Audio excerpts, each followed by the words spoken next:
एक बहुत ही अच्छी कहानी जो आपको जीवन बदल देगी। एक दिन एक किसान का बैल किसी कारणवश कुएं में गिर गया। वह बैल घंटों जोर जोर से रोता रहा और किसान सुनता रहा और विचार करता रहा कि उसे क्या करना चाहिए और क्या नहीं करना चाहिए। अंत में किसान ने निर्णय लिया कि चूंकि बैल काफी बूढ़ा हो चुका है, अतः उसे बचाने से कोई फायदा नहीं है। इसलिए उसने सोचा कि बैल को कुएं में ही दफना देना चाहिए। किसान ने अपने सभी पड़ोसियों को मदद के लिए बुलाया।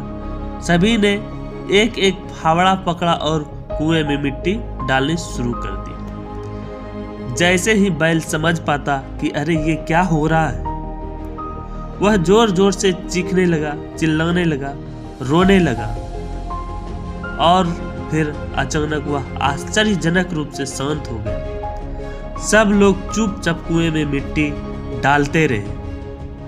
तभी किसान ने देखा तो वह आश्चर्य से सन्न रह गया। अपनी पीठ पर पड़ने वाले हर फावड़े की मिट्टी के साथ वह बैल एक आश्चर्यजनक हरकत कर रहा था। वह हिल हिल कर उस मिट्टी को नीचे गिरा देता था और फिर एक कदम बढ़ाकर उस पर चढ़ जाता था।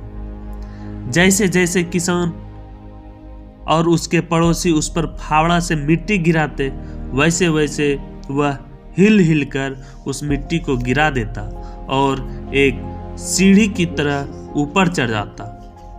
जल्दी ही सबको आश्चर्यचकित करते हुए वह बैल कुएं के किनारे पर पहुंच गया और फिर कूदकर बाहर निकल गया।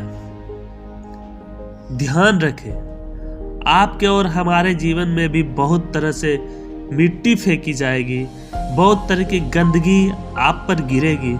जैसे कि आपको आगे बढ़ने से रोकने के लिए कोई बेकार ही आपकी आलोचना करेगा, कोई आपकी सफलता में ईर्ष्या के कारण आपको बेकार में ही भला बुरा कहेगा, कोई आपसे आगे निकलने के लिए ऐसे रास्ता अपनाता हुआ दिखेगा जो आपके आदर्शों के विरुद्ध होंगे। ऐसे में आपको हतोत्साहित होकर कुएं में ही नहीं पड़े रहना है, बल्कि साहस के साथ हर तरह की गंदगी को गिरा देना है और उससे सीख लेकर उसे सीढ़ी बनाकर बिना अपने आदर्शों को त्याग किए बिना अपने कदमों को आगे बढ़ाते जाना है। इस संसार में सबसे बड़ी संपत्ति बुद्धि, सबसे अच्छा हथियार धैर्य, सबसे अच्छी सुरक्षा विश्वास, सबसे बढ़िया दवा हंसी है। और आश्चर्य की बात तो ये है, ये सब बिल्कुल फ्री है।